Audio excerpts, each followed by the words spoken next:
ভাত আর মোটেও ভালো লাগছে না। এবার থেকে ঠিক করেছি প্রচুর পরিমাণে স্যালাড খাবো, যাতে করে ফিটনেস থাকা যায় আর শরীরও ভালো থাকে।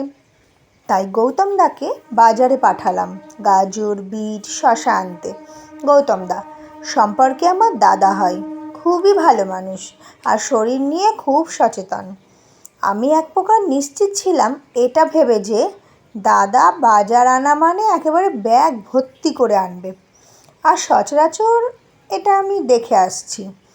যাই হোক, দাদা বাজার থেকে এলো, গাজর, বিট সবই এনেছে, কিন্তু পরিমাণে অল্প।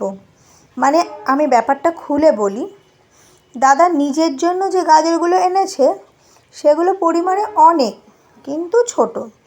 আর আমার জন্য এনেছে স্ট্যান্ডার্ড গাজর, মানে দেখতে বড় কিন্তু পরিমাণে অল্প। আসলে দাদাকে আমি গাজর আনতে দিয়েছি বলে দাদা আমার জন্য ভিআইপি গাজর এনে দিয়েছে। যেহেতু আমাদের বাড়িতে ভাড়া থাকে, তাই হয়তো ভিআইপি ভাবে। ধন্যবাদ।